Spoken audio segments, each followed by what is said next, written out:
Movies entertain. Entertainment leads to emotions. Those emotions connect us to our enjoyment of film. And that is why we exist, to focus more on the emotional connection than the technical merit. Because every movie makes us feel something. Hello, listeners and comic book fans alike, to this slightly delayed edition of the Feelin Film podcast. I'm Patch, and with me coming back from the Speed Force just in time to have this conversation is my best friend and co-host, Aaron. Hello. I wish I could do that again because I felt like I messed it up. So maybe we should go back in time and do it and then mess up and then Make maybe sure I'll you eat a lot of sandwiches before you do it. A lot of peanut butter sandwiches from Yep. an uppity coffee joint, apparently. All right. Well, this week we actually get to talk about a movie that, for many reasons, has just now found its way into the movie theaters. I have constantly joked anytime I see a trailer for it or an ad for it, I'm like, that's not real. It's the unicorn. It has become the unicorn of movies that just don't show up. And, you know, it was that way with Top Gun Maverick, and it made its way. And we were like, yes, it came to the theater. And, well, we'll get into our response to it. So it comes to us by way of several potential directors and screenwriters. One of the many reasons it was delayed. And it's coming on the eve of the DC Universe kind of revamping itself under the headship of James Gunn. So without any more introductions, this is your spoiler warning. Listen to it. Don't listen to it. We really don't care. I mean, it's our podcast. So if you want to be spoiled, great, without having to watch it or listen, whatever. Yeah. Watch The Flash, listen to our show. Go right ahead. Okay, Aaron, this was an anticipated one for me. If it's not Superman, it's The Flash. I know you and I have an affinity, a love for Spider-Man mutually, and we've gotten a lot of great iterations of that character. I've always said that Henry Cavill has become my Superman, even against Christopher Reeve. No disrespect to him by any means. We talked about that in our coverage of the original Superman movies. And I wanted so badly to really, really love this because The Flash is such a unique character for me. He is the closest we get to the quippy Spider-Man. He had just like with Spider-Man, he sort of had the powers thrust upon him via an accident. And so I think when it comes to comic book stories, you're going to have similarities. And even in DC, you have repetition a little bit between, you know, if I talk about a rich entrepreneur who moonlights as a superhero, it could be Batman or it could be Green Lantern. You know, so these are Green Arrow. Definitely not Green Lantern. Or no, sorry, Green Arrow. Yeah. Not Green Lantern. Sorry, my bad. It was green something. But I'm okay with that. I'm okay with, you know, having similarities across party lines, across comic book lines. And so coming into this, The Flash was the next thing. And when we got to the DCEU and Zack Snyder's deal and everything that was going on with it, out of Zack Snyder's Justice League, we got Ezra Miller, we got The Flash. We feel like we got the tone right. And then it dropped on us. And I want to start by talking about the box office numbers. Like, it was very disappointing. You sent me a tweet or screenshot of the fact that it's not doing well at all. And I wanted to just ask this as a broad stroke question. This might be a critical response from you, or just kind of a question I've had that I wanted to bring up. What keeps a movie like this from being successful beyond just the movie itself? So most moviegoers don't go see it, I guess, based off of critical reviews. I guess that would be one thing. But I wonder why the response is so underwhelming. Is it because of the past with Ezra Miller? Is it because of the shakeup with the DCEU? Is it all those things? What are your thoughts on that? Well, this is a unique situation. I mean, it is, I think, a mixture of reasons for this movie that is failing. I think there's the unique reason of its star leading character. The actor who portrays the leading character has been a mainstay in the news over the last year and a half for several non-positive interactions with the public, including potential criminal charges. And, you know, they've been in and out of like counseling and all sorts of things, so much so that when you take the person that is supposed to be the title character of your film and you cannot use them in the marketing, I think there's an absolute like negative effect on the box office when that happens. Particularly, I believe that since Ezra couldn't be in the marketing and couldn't be on the campaign trail because of people not wanting to see them in this role, that it would get to the point where now you have to find some way else to market your film. So how are you going to do that? Well, after multiple like iterations of this story and them trying to shoehorn in the Flashpoint idea to reboot Zack Snyder's universe to get rid of it because Warner Brother doesn't know what they're doing and it's all chaos. There's all these things like they converged, right? Then you have to spend your marketing on your cameos because that's all that's left. And so what you end up doing is you end up giving us all of the parts of the movie that I would have enjoyed not having any idea were going to be there, but already having seen every bit of the best possible moments of the movie and really not feeling surprised in the slightest. And on top of all that, I think DC, or not DC, but I guess Warner Brothers, felt compelled to combat the potential negative reaction due to Ezra Miller by going hard on fan screenings. I know I told you about this. They have had dozens and dozens of early screenings for like 4 weeks leading up to the actual release of this movie in major cities. I had a friend locally who saw it 3 times before I even got to my press screening. So the strategy was to like get the movie out in front of its fans. Now, the movie that they saw before the press, before the final cut, they saw it, the movie cuts as the person is getting out of the car at the end of the movie. The foot comes out of the car and then it cuts, and it didn't have the post-credit scene. So they lose one surprise. And that was it. But like, I think the idea was they wanted to get the fans, the hardcore fans, to go see it early, to say it was the best thing since sliced bread with peanut butter, and hope that that was going to drive the box office results versus like what they probably anticipated was going to be a critical lashing. And I just think it's a convergence of all of those things.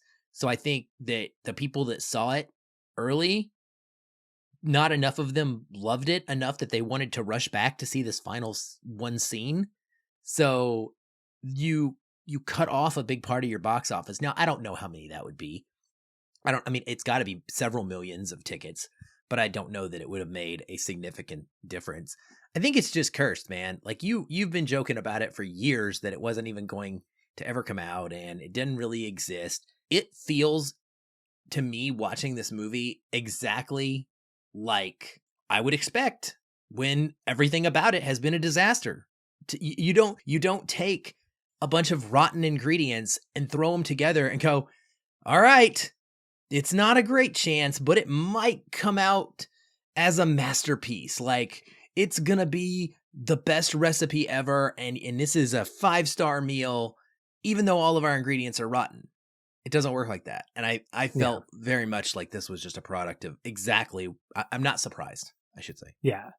Well, as a fan of the character, I'm willing to forego all of that stuff. And I'm even willing to say it's not a dumpster fire because I think that's such a cheap way of just saying I hated the movie and this is what I do to get clicks. I was actually thumbing through YouTube and I ran across a review that, of course, the algorithm just led me to all these other ones that are just lambasting the thing. And I'm like, okay, there's only so many ways you can say you hate something. So let's not. And this is the Feelin Film DNA that's coming out. I would say my reaction to it as a spectator, as an audience member, is that it's not a mess, but more of a mashup of ideas that just doesn't execute as well as it could have. And I think in some ways, Aaron, you're right. It personifies every bit of vision that went into the movie over these last several years. Forget that Ezra Miller and all of the drama surrounding that actor that existed.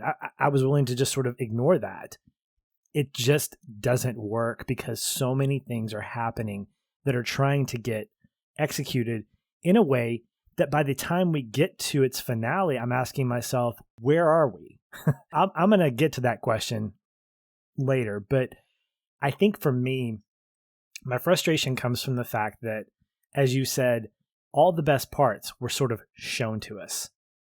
And people will say, well, you know what? Michael Keaton, he stole the show. No, I don't think he did. I mean, I think it was great seeing him in the bat suit, and he's definitely a favorite Batman of mine. But no, he didn't steal the show. Nobody stole the show.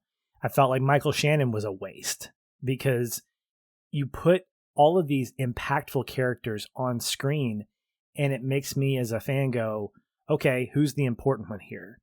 Because by the time we get to the third act, I don't know who I'm really trying to feel for at this point. Is it Supergirl? Is it Flash? Is it Barry Allen? And I separate those two because there is some separation there. Is it the universe? Is it the multiverse? Who is it? And the messaging was just not clear. I think that coming out of that, I wanted cohesion. And I didn't need a 5-star movie to have cohesion. This is kind of, I had to catch myself because there were a lot of moments where I was like, ooh. And then I thought, I got the same feeling from Justice League.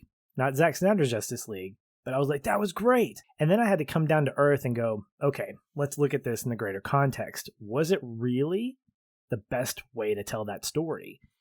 And I won't say that watching Zack Snyder's Justice League proved it that it wasn't that way. I think we've had this conversation when we talked about Zack Snyder's JL, in that Joss Whedon had to do a lot with a lot and to condense that and do it. And kudos to him.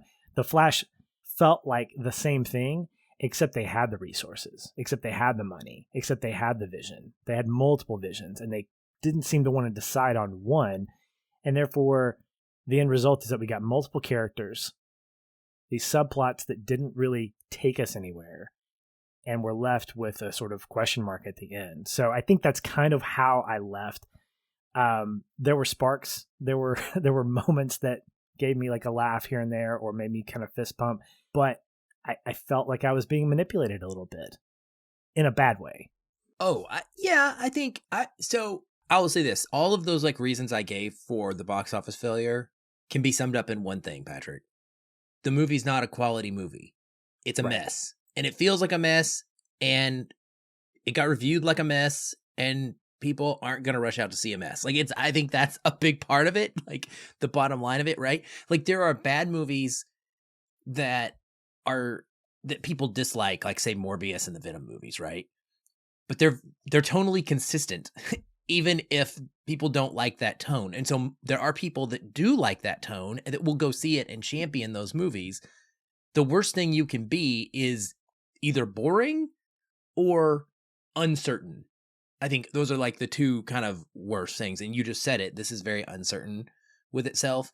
And I don't necessarily put any fault on even the filmmaker. I really wanted to give Andy Muschietti a pass because I was like, you came into a difficult situation with 2 or 3 other iterations of this film Warner Brothers is really at fault more than anybody. But then the director has been out here talking about how like he has made some really awfully dumb comments and tried to, claim that the fans are wrong. And just, I don't know. He's really out there with his comments. He's off base. And I'm nervous because this guy's about to make a Batman Brave and the Bold movie. And so I'm worried, but I'm also trying to give him the benefit of the doubt and say, okay, he's going to get to make that movie his way, start to finish. He made It. Those were good movies. We'll see what happens. But I just don't think that Warner Brothers ever gave this a chance because they were so dead set on the end goal. And this is part of what really can really screw you up anytime you're in a creative hobby of any kind or creative work environment. When you decide what the end is going to be, and then you're forcing yourself to try and get there. And they never let this actually redevelop.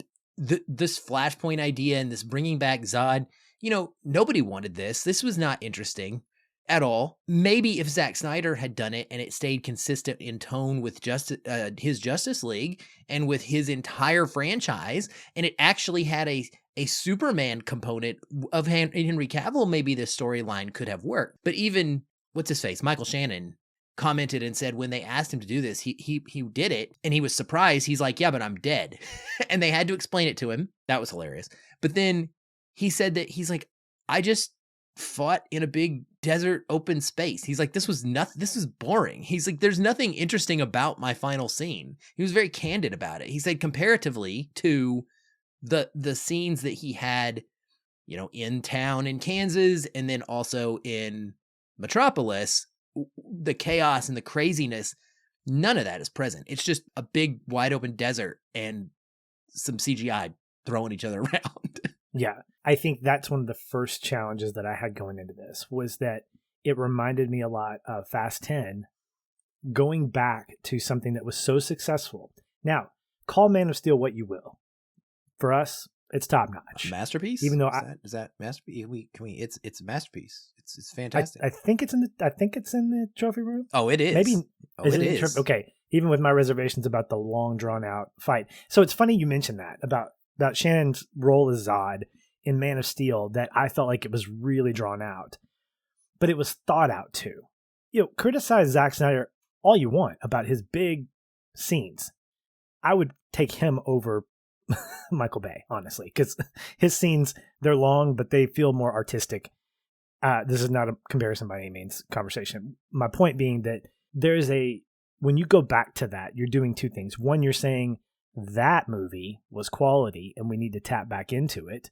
And two, we need to be able to, we are actually cheapening it by trying to recreate something that took so much like weight with it. And Zack Snyder had a tonally consistent story that he was telling between Man of Steel, BVS, and his Justice League. And the consistency of that, as you mentioned, like with Morpheus or these movies that some people just don't like, same thing.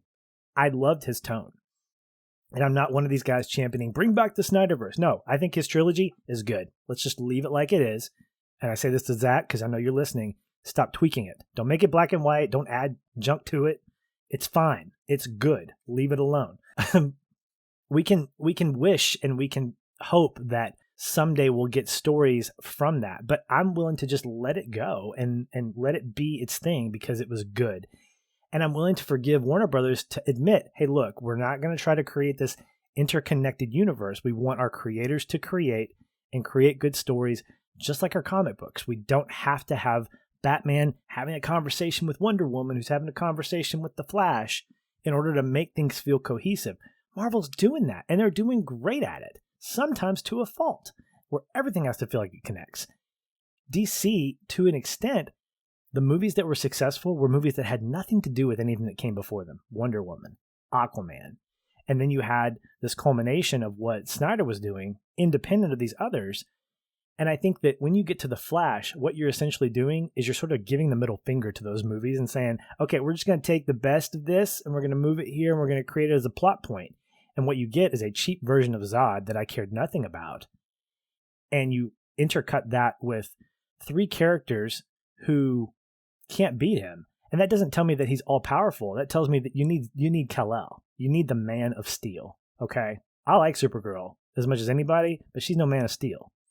That's why you're a cousin. You're not a sister, okay? You're not from the house of L directly, okay? That's all I'm saying. No. That's pretty funny. That's good. No, yeah, so go ahead. I don't know. I have such issues with her involvement. She is so pointless in this, and I'm not. This is not an affront to the actress herself, to her ability to give a good performance. To me, everything about the character in this movie is awful. It from conception to execution, like I didn't get any sort of emotion from her, any sort of like arc from her. That's the thing. She starts one way, she finishes one way. She supposedly has some miraculous change of heart after like 1 5-second scene and then save somebody to Barry because she cares. But there's no emotion really behind it. It's a really awkward directed performance, in my opinion. I feel like she is being told to play this a certain way. And what really killed me with this, Patrick, again, with, I hate to say, oh, you should have just had Henry Cavill. Why'd you fire him? I mean, that's the answer. But the marketing, this is where it failed me. And it took this movie from being potentially like forgettable, enjoyable, like I can handle, like Fast 10 or whatever the last one was. Like, I have no desire to really rewatch it. it was almost like objectively, I would say bad, but I still had enough fun. It was entertained enough by elements of it that I could just turn off my brain and be fine. This is Fast 10A, right? Yes. Okay. So I just want to make sure we're talking about the same movie. Okay. Dude, I don't even know anymore. Everything has like 15 sequels. You said it yourself. This year, everything's like 2 parts. It's nuts. But my point being, the difference is that because I knew going into this movie that Supergirl was the end goal, you cannot sell me on Barry Allen walking into the Batcave and being like, we need to go find Superman. Let's go find Superman. And then it being played to us like it's some big, shocking mystery when he walks in. Had none of this been in the marketing, had we not known that Henry Cavill was no longer playing Superman, had they just simply not put that out several months ago, right? Even if you had made the decision, don't put any Superman in this, just allude to the fact that Barry's got to find some superheroes and show a Superman cape or something. We, as an audience, would have been salivating, wanting to know who was going to be in that cell. Was it Henry Cavill? Was it some other Superman? Was it a Supergirl? We wouldn't have known, and like Barry, we would have been with the character, and we would have actually been surprised and going through a whole like layer of different emotions as we went through the story. And instead, it's a joke. Like, I'm looking at it and I'm honestly like almost laughing at the character accidentally because I'm like, what are you idiot, it's Supergirl. Like, why are you acting like it's going to be Superman? You're going to be so disappointed. I don't know. To me, that just is a complete failure because of the way the story tries to, maybe that's where you were coming in with manipulated. Like, it wants you to be surprised, but you're not surprised because it's already told you what's going to be there behind that door. Yeah, and the same thing with Michael Keaton. This is where I get really frustrated with these kinds of reveals. And these are your aces in the hole. Okay? Supergirl would be an ace in the hole. And so would Michael Keaton's Batman. All those things would work, even if you ignored the fact that you are forcing me to care about the end of Michael Keaton's Batman, maybe, the short-lived end of Supergirl, maybe. And then you put me in a position to get to the end of all this, and I asked the pivotal question. Did anything really change with what we knew as this DC timeline? This is my biggest frustration. It did because somebody else stepped out of that car. But that's so stupid. But we don't know what changed, and so what's the point? But that's the thing, is I don't care at this point. Like, I don't either. I'm thinking, great. Clooney with his nipples is coming out of this car. Okay. Well, I'm not concerned about what else has changed. Okay, does that mean Henry Cavill's back in the suit? Oh, he better be. I mean, if you're going to change some things, my frustration comes from the fact that you've cheapened Michael Keaton's Batman because you've used him as a means to an end. His death doesn't matter because the multiverse, he's alive somewhere else. I mean, Barry said that, or his dad said that. I want to believe that your mom is alive somewhere else in another universe. Okay, cool. And we've had this conversation too about you bring back somebody for the multiverse and you kill them because there are there's an infinite number. So why do stakes even matter at this point? All that nonsense about, first of all, I thought Keaton was great in this. I mean, he looks older, but he doesn't look like disheveled by any means. Like, he looks good in the suit. But his whole purpose, along with Kara, feels like a means to an end to get Barry back to where he was with potentially one thing changing. Maybe a multitude of things. And if it is a multitude of things, I don't care enough to wonder what else has changed. If that's your way, James Gunn, of saying it resets the DCU, okay, I suppose. But it seems like it's your way of trashing everything that came before you and not celebrating it as you think you did. And I'll get to that let me just go ahead and get to that. This whole, what I call the multiverse of cinematic highlights. Before you do that, I want to chime in on Michael Keaton. Okay. As the Batman guy. So obviously I love Michael Keaton. I don't get into this debate about who's the best Batman though, because I think it's dumb. Guess why, Patrick? Because I like Batman. Yeah. And I like all the Batmans. And I'm happy that we've got lots of Batmans. And I don't need to like argue about one being better than the other. This is not directed at you. This is directed at the world at large. Did I think it was cool? I think it would have been cooler if we stuck with the real Flashpoint, and instead of getting Michael Keaton as Batman, they could have even teased him in the marketing and then made him Thomas Wayne. And we would have had some semblance of something interesting. But since they brought him back and they put him in the marketing, my issue was not him, nor his best he could possibly do with what the material he was given performance. My issue was with, again, the way that the film tries to use him as cameo fodder. And I just went and rewatched Across the Spider-Verse yesterday with my kids for Father's Day. And it's does this movie no favors because they are so glaringly different in how they handle it. When, spoilers for Across the Spider-Verse, sorry people, but like when Miles walks across the Spider Society and you get a couple of little Marvel Easter eggs, you get a little screen that shows you Tobey Maguire's face, and it's really small actually, or you get a screen of like Andrew Garfield crying, or you get Donald Glover with one line, really funny. But they don't call themselves out. They don't linger. It's not embellished. This movie, I could not enjoy Keaton saying things from his previous Batman movie because the camera frames him in the center of the screen all of a sudden.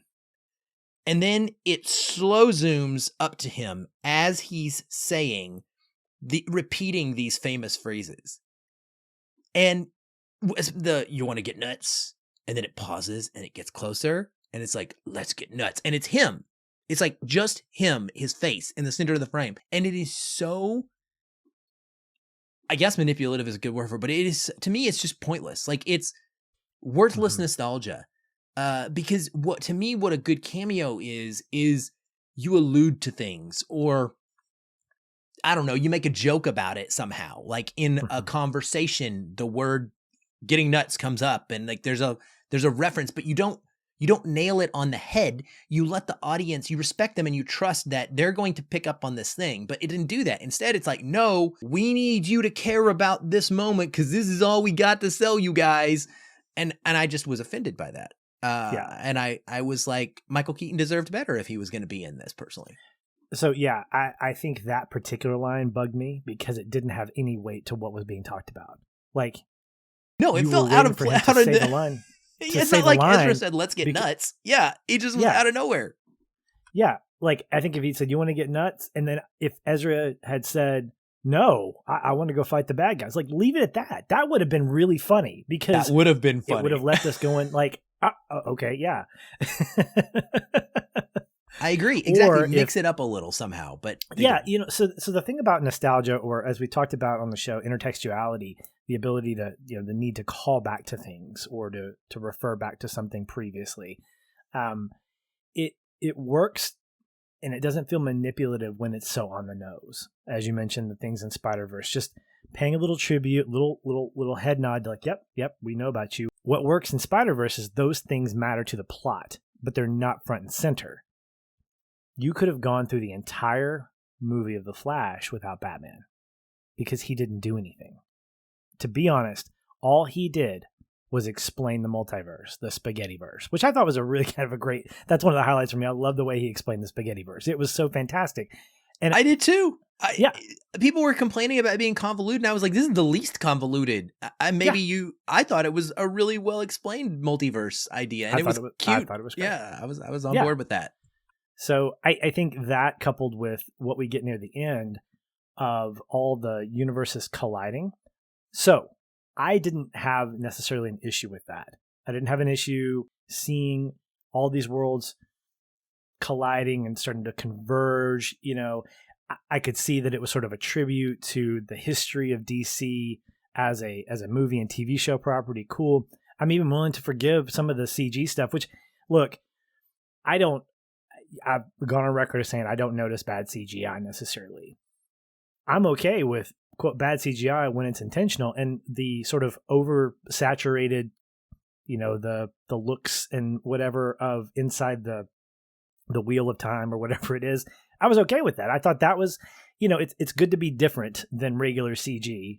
to differentiate yourself that you're not in the real world. So, okay, Christopher Reeve and, Supergirl, okay. What I didn't like was that they didn't stop. They deconverged. It's like, oh, you saved the multiverse, and now the multiverse is there. So here's the thing. The biggest game changer for me would have been if those universes had collided and now we start over, because that's what Flashpoint did. That is absolutely what happened back in the 1980s when they had all these multiverses and they created that huge event that basically just said, nope, we're down to one. That would have been great. I could accept that. I could accept that as a plot point. But nope, Barry learned his lesson. And by the way, he manipulates time. So did he really learn his lesson? And now everything gets devolved, including this goofy Nick Cage Superman that's not even canon. It's part of Hollywood gossip and Hollywood history. That frustrates me. It's a fun little moment. I'm like, oh yeah, I get that. But nobody else who knows the history of that Superman, Tim Burton Superman, is going to know or care. They're going to be like, why is Nick Cage in a Superman outfit? It's that kind of stuff that goes overboard, that plays too much into nostalgia and intertextuality, that you're trying to create in-jokes as a means to think you're celebrating, but you're really just depleting and diluting the rich history of the universe. Collide them. Go back to one. At that point, you're acknowledging the fact that there's a rich history of these characters in cinema and television, and that it's time to move forward. This would have been a fantastic way for Warner Brothers to say, we recognize the past, but we're looking to the future. And that moment where it didn't happen, where it just reversed itself, really frustrated me, because it's like, you can't let the past go. Let it go, Barry. Let it go, Warner Brothers. And the whole movie was about getting rid of the past. That's what they wanted to do, is get rid of Snyder. Like, don't try to act like you're not the villain. We all know. Lean in, own it. Like, own it. It's like this whole movie. Be Zod. Make some choices. Just make a choice and go all in on your choice instead of trying to like please both sides, which is what this movie really tried to do. And as I said in the beginning, when something tries to do that, it almost always will be far inferior to anything that goes all the way, one way or the other. There's a ton of like auteur directors that I just don't like their stuff. Ari Aster and his like elevated horror type stuff, and Yorgos Lanthimos and his like weird kind of funky abstract type plots. Like, I don't like that stuff, but I sure as heck respect those filmmakers because they have a vision and they can execute their vision. It's not for me at all, but like, it is high quality, and that's all I wanted. I do want to praise a couple things. So I do like the multiverse.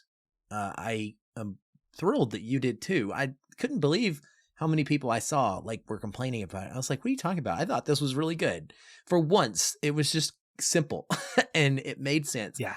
And the Flash, the parts of this movie that actually are, not all of the parts, but like story-wise, the parts that are the Flash. So Barry, and I thought Ezra Miller's performance was fantastic. Yes, agreed. Both Barrys, I didn't love the characters because they're really weird, anxious characters, and they're just weird choices, but the performance is phenomenal, and he is able to make both of them work so well, uniquely. And so I thought that they were really good. And then I thought using the Dark Flash it made perfect sense to me. And the fact that Barry has messed up the timeline, and there's just a little bit there. I didn't get enough of him really feeling so compelled about saving his mom. I think you're trying to do so much in this movie. Like, that's one of the places I wanted more Michael Keaton and Supergirl. I needed more backstory on Barry and his mom. And then we get one scene. There's literally one introductory scene that shows us him as a kid. That's it. That's our connecting point to his past family that he is so obsessed with trying to save. But when Barry does that, the fact that it creates this Dark Flash character, and I thought that it looked really cool inside the Speed Force. I thought that visually was the best CGI in the movie. I thought all the fighting stuff was mostly pretty subpar. There were a couple of like hand-to-hand combat moments with Michael Keaton and Batman that I enjoyed. The I guess action filmmaking part of it looked more practical. But then they would always like throw in some CGI, and like It was like one of those things where it looks like somebody on a computer screen picked up a character with a mouse and flung it. That's the way it is in my head. I'm like, somebody's just like grabbing it with like a little, like a pencil on a screen and flipping it across the screen. And that's what it looks like the character did. Anyway, the CGI did not work for me, nor did it work, especially in that opening scene. This movie was like off to a bad start for me because the whole baby scene and the tone of that, I was like, this is not what I want at all. Yeah. And so it was just like this mixed bag of stuff. It was, and I think the tone of it, the mixed tone, kind of frustrated me a little bit.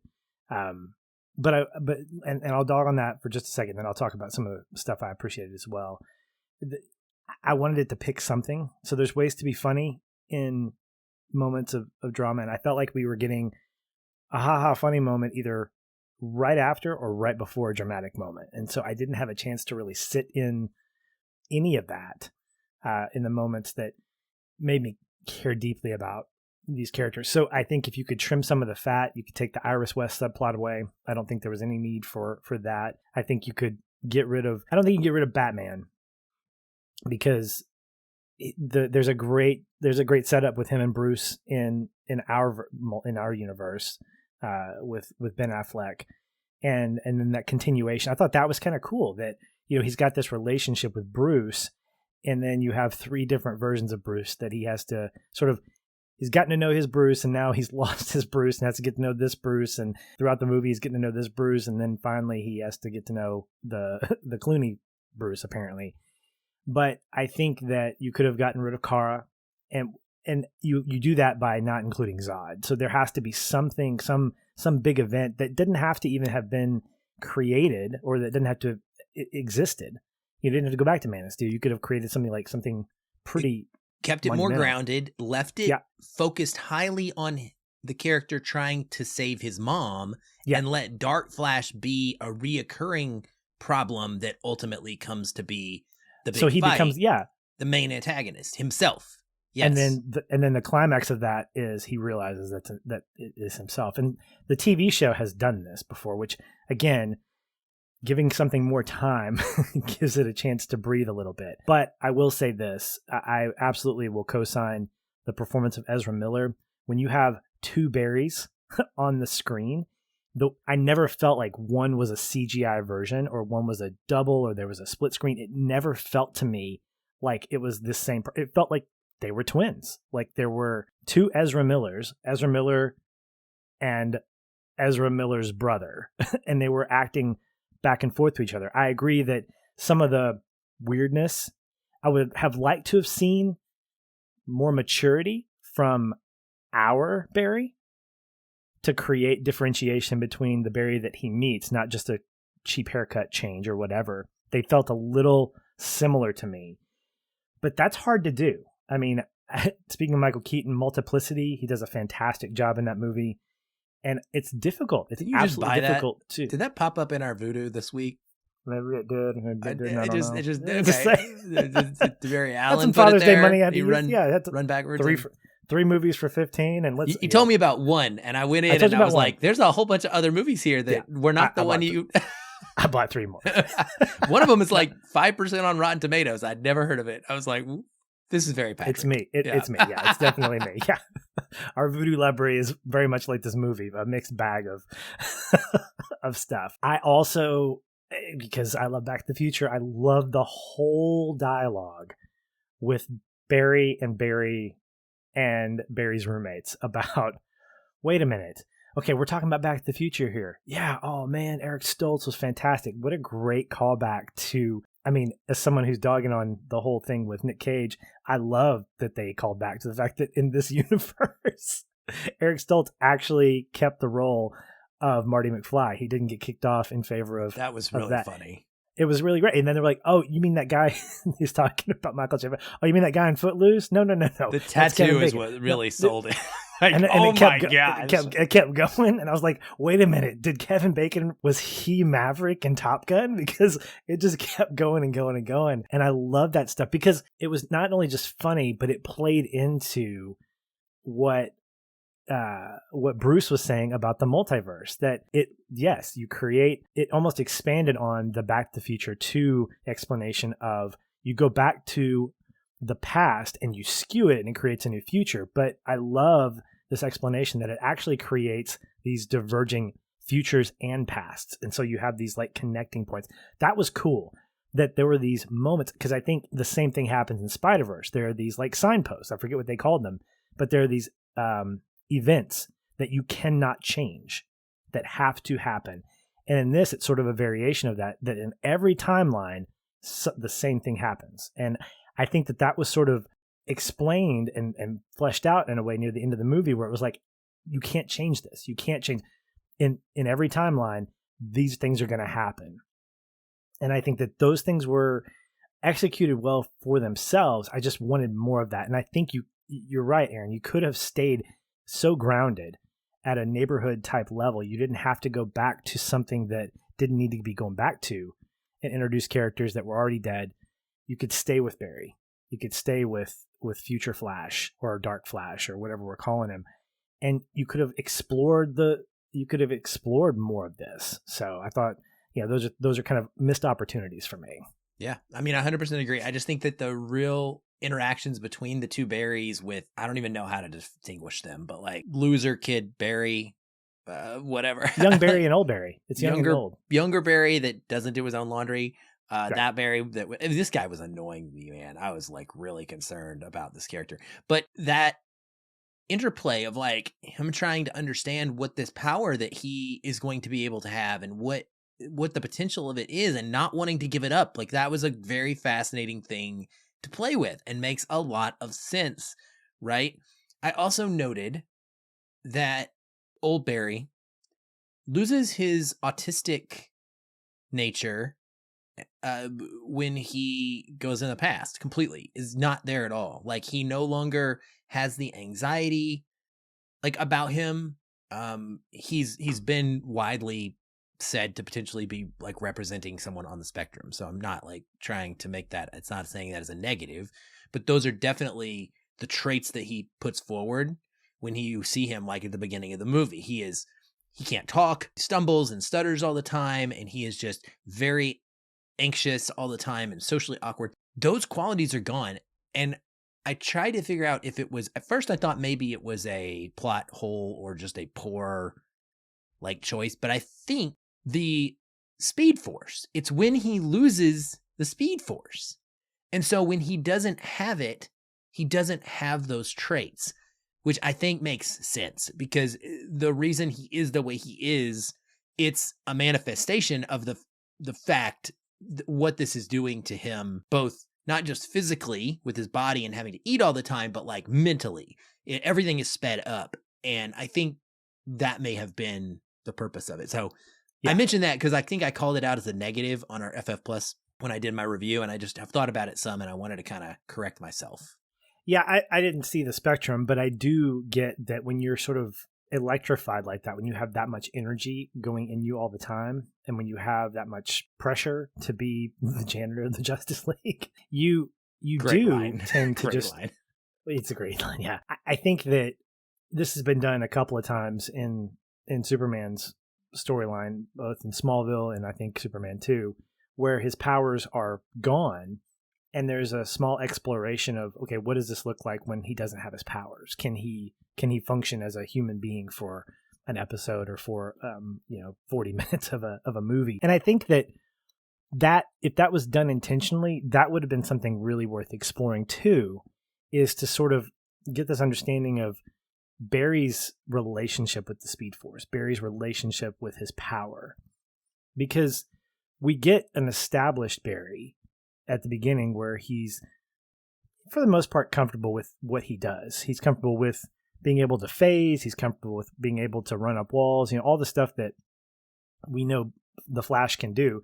And I think that that's good. I don't think we need an origin story of the Flash and a manifestation of his powers.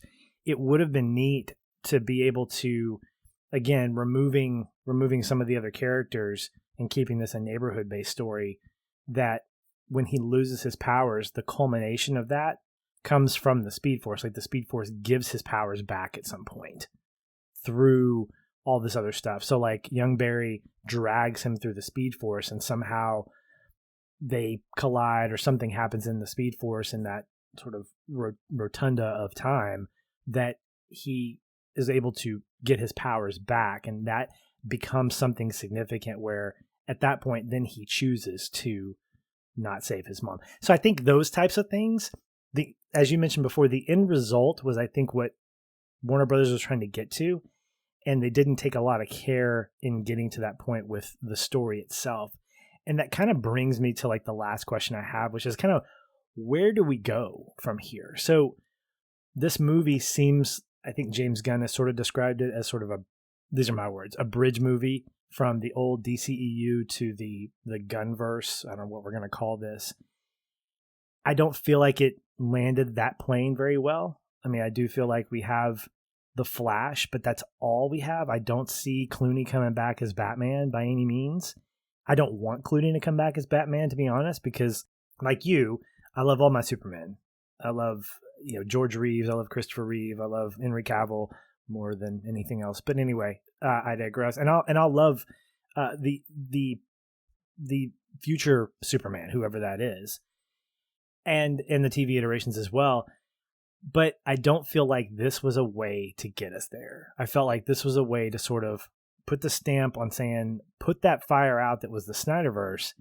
And I'm kind of like, okay, I guess we're done with that now. So in my opinion, in my humble opinion, Barry is stuck in a universe that is not our own. And it's in this little pocket world that you can just put on the shelf somewhere on Warner Brothers Studios, like executives' bookshelf. And now I think James Gunn has the ability to say, we can forget that now. This is the new way to go. I think that's what he's doing. I don't respect it. Obviously, I don't like it, but I guess I kind of respect it because I don't have to worry about what came before, including Ezra, by the way. Yeah, there's at least a few more coming, at least a couple. There's the Aquaman 2, because that's what the stupid, like most worthless post-credit scene I've ever seen in my life. Like, there literally was nothing to it. I'm guessing you didn't stay for it, right? Is that correct? I actually did, because I am so sorry. Of all the movies that you, I know. Dude, I was livid. I was already like very upset and not enjoying the film, and to leave the theater on that, it was just like I felt like I was being slapped in the face. I was like, "Are you kidding me right now?" So there's Blue Beetle, and then there's Aquaman and the Lost Kingdom. Those are, I think, the only ones left in the DCEU. And then I guess theoretically we would just completely reset. I don't want anything else.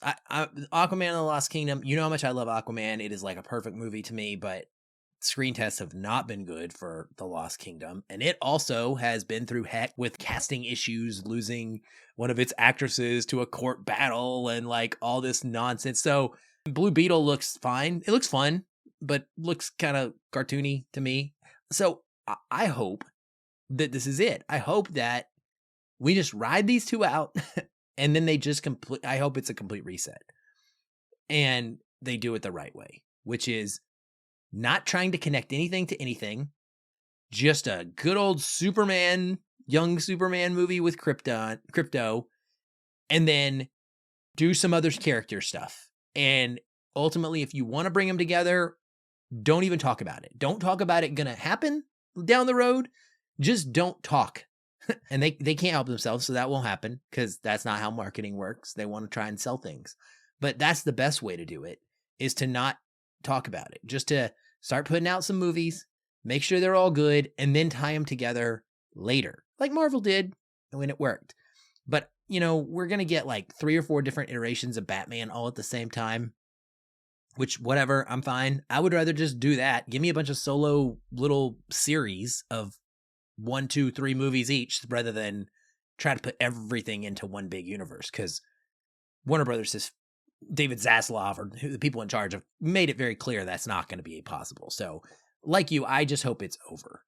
Ezra, for as good as the performance is, people who don't support the art because they can't get behind the artist, I'm not going to fault them. I'm going to do me, you do you, but I don't blame you if you don't want to support this person. And I think this person needs help. And it's pretty shocking to me that this person gets to continue to make movies and as if nothing ever happened, when many other people don't get that treatment when they're in Hollywood, and it's maybe unfair. And maybe they should focus on some more serious things than making another Flash movie. So whatever. I'm ready for it to be done. I really am ready just for DC to I wish they would go away for like 3 or 4 years, Patrick. I really do. They won't, but I wish they would. Cleanse the palate, create distance, and then let's go again. Because here's the thing, Aaron. Even when Superman Returns came around, I didn't not like it. I mean, it was okay. It was not my favorite by any means. Brandon Routh, yeah. Okay. Brandon Routh. And he loved the character. But it came very close to the disaster debacle that was Superman 4. And look, I will champion Superman 3 as being a fun little Superman adventure. I do not connect it necessarily to 1 and 2. I think that's Donner stuff. Leave it alone. It's good. Those two are tonally different than 4 was just bad. Like, it was just like, this is a way to cash grab something that you shouldn't do. And even Christopher Reeve has gone on record as saying that was wrong. It's the same way that Stallone talks about Rocky 5.